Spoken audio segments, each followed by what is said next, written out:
I was going to talk about Putin and Xi Jinping, but I was so inspired by previous presentations which dwelt on historical subjects that I thought it would be an utter disgrace for me as a historian not to delve into deep history. So please bear with me as I will take you back to the 1960s, a very different time for relations between Moscow and Beijing, but hopefully we'll take some broader lessons for the present day from that experience. I would like to start by going back to a meeting that Mao Zedong had on July 10th, 1964 with a delegation of Japanese socialists. Very famous meeting. In that meeting, the Japanese socialists complained that the Soviet Union was occupying certain islands. Kentaro knows about those.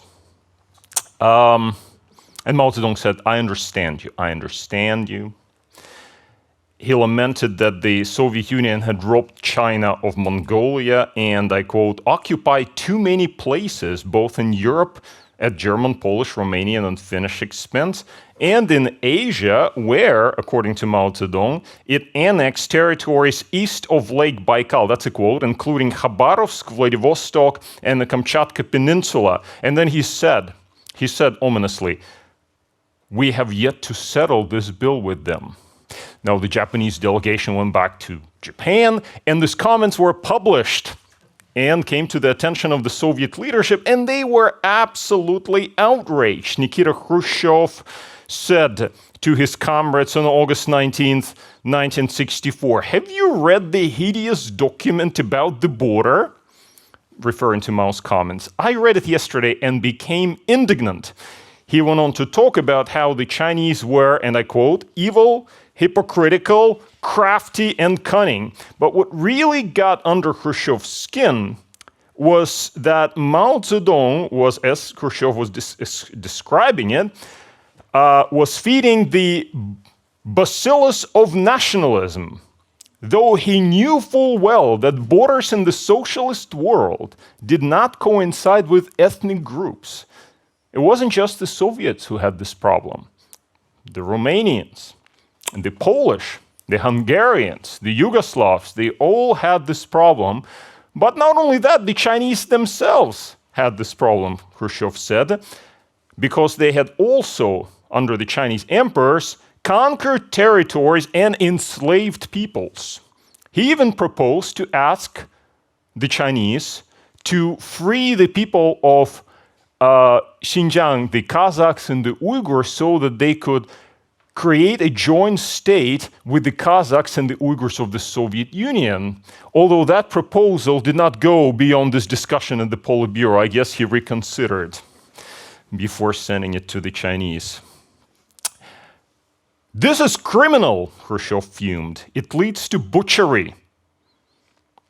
That is, thinking about those historic borders and whatnot. It leads to butchery among people, and when this happens between states, this already creates wars. Well, guess who would have benefited from this advice? Sure enough, by the way, in 1969, China and the USSR fought a brief but very intense border war in the Far East on a little island called Zhenbao in Chinese, Damansky in Russian, Suri River that separates the two countries. The Chinese tried to sneak there, and the Soviet border guards turned up, and a really mean fight ensued. In fact, the Soviets showered the Chinese bank of the river with Grad rockets, and something like 1,000 Chinese were killed in this border war of 1969. It's a pretty major thing.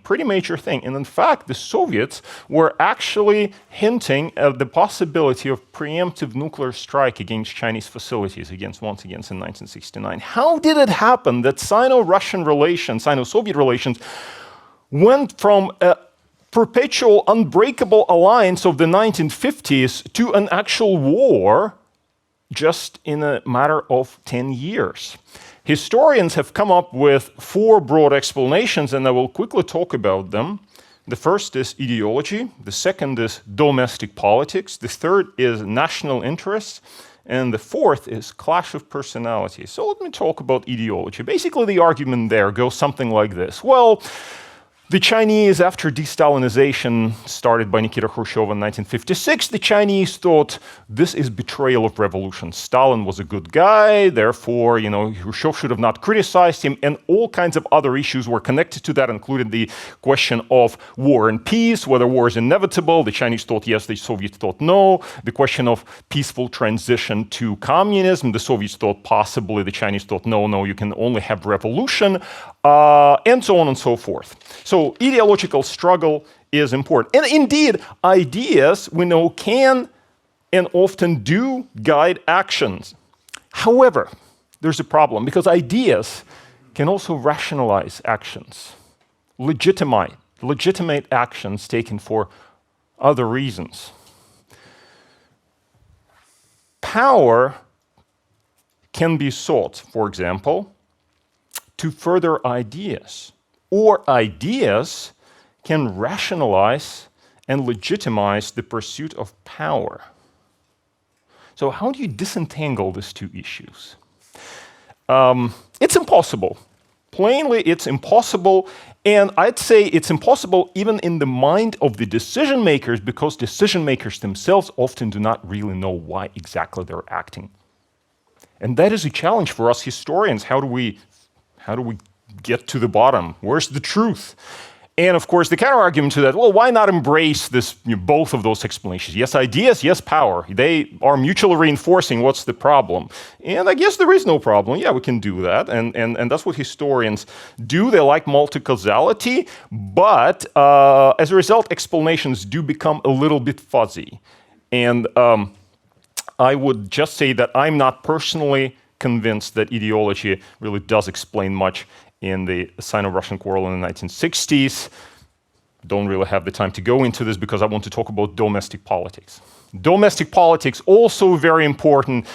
Everybody who is familiar with US foreign policy would know, of course, that domestic politics really define US foreign policy. Unless you know US domestic politics, it's impossible to talk about foreign policy. But it's also true for other countries, and certainly for China. And if you want to impress somebody, talking about China today, do not ask, what do you think Xi Jinping will do? But ask something like, what do you think is the relationship between Xi Jinping and Wang Huning? Ooh. Or what do you think? Do you think that Li Shangfu has actual clout? That is very, very impressive. And I have to say that already in the 1960s, you can see, well, certainly in the 1960s, during the Cultural Revolution, we can see how Chinese domestic power struggle influenced the outcome for relations with Moscow, because Mao connected his internal enemies, people like Liu Shaoqi, people like Deng Xiaoping and others, with this idea of Soviet revisionism. So for as long as he struggled against those people domestically, he also needed to pursue a very hostile policy towards the Soviet Union. Those things connect. Third explanation, it's kind of sort of a little bit like in Rashomon, the movie by Akira Kurosawa. You have this different competing explanation. So third explanation is national interests, and that is China and the Soviet Union had their irreconcilable national interest, and therefore they simply could not live together under the roof of one alliance. And okay, that's just not convincing. And I'll tell you why. The first point is, how do you even explain the alliance then, in this case, to begin with, when they actually concluded the alliance? I mean, if they had such irreconcilable interests, then how on earth did they get into this alliance? And actually lived happily for 10 years before falling out. So generally, the national interest thing is not very good at explaining change, because national interests seem slightly mutable, and they don't change, therefore how do you explain change? And then the other argument here is, well, what's the problem with the hierarchical alliance? I mean, the Soviet Union had other allies like Mongolia and satellites in Eastern Europe, and they got on okay. They were not falling out necessarily all that much. And the United States also has its own allies, and the power differential is great between, let's say, the United States and, I don't know, the Czech Republic. And yet, they're still in alliance. And of course, IR theorists have various explanations for this, and I will not go into them because I don't want to bore people to death. with IR theory. Therefore, I wanted to use the Chinese saying, which you find in the title of my presentation about tigers. Two tigers, in Chinese it goes like that, 一山不容二虎. Two tigers cannot live on the same mountain. That's a Chinese saying. Two tigers cannot live on the same mountain, meaning China and the Soviet Union were these two tigers, they could not coexist. They could not coexist on the same mountain. It was not, it was not a case of tiger and a bunch of cats. And there's no Chinese saying for that. There's no Chinese saying. But tigers. There was something about the Chinese, whether it's the territory, whether it's the big population, whether it's the resources, or fundamentally the raw, unfettered, ruthless ambition that drove them and that could not permit the Chinese leaders, or indeed, I dare say, the Chinese people, to find themselves locked in a relationship that was perpetually unequal, where they were constantly, perpetually the younger brother. It simply was not destined to last. Right, and the final fourth point, you're starting to, Personal relations? Personal, that's right. Personal, conflict of personalities. So, Mao Zedong, he really did not like Stalin. He really hated Stalin, to be plain about it.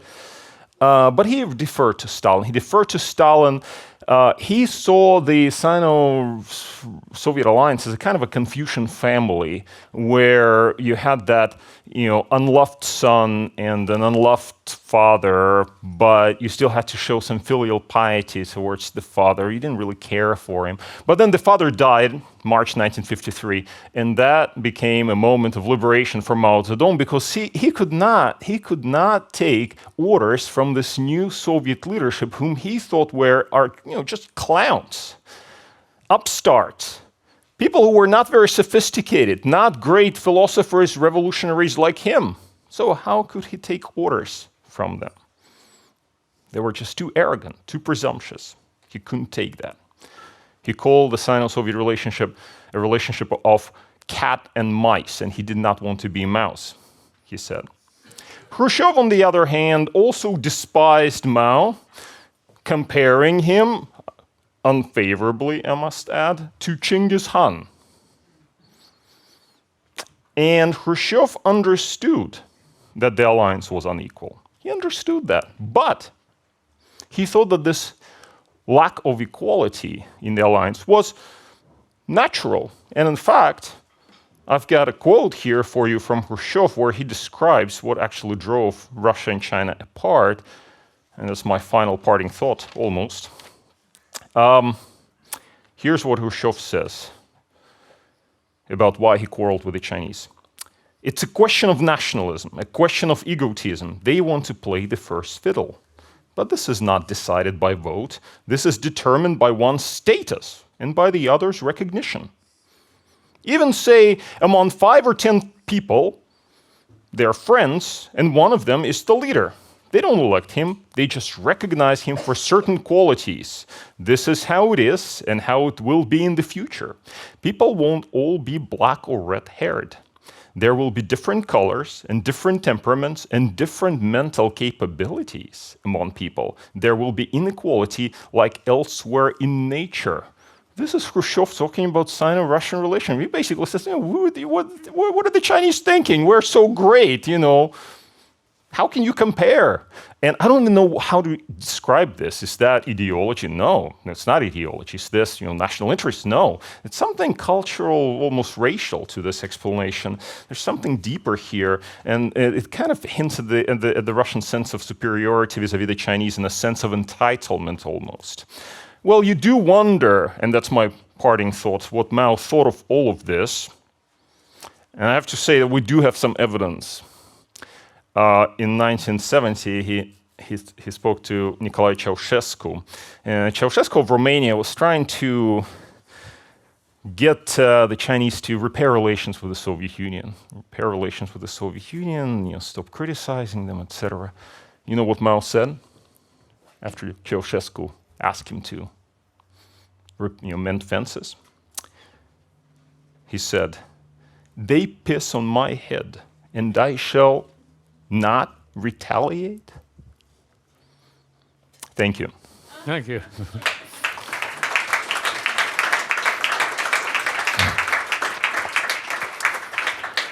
Is China supporting the war in Ukraine in some way or other?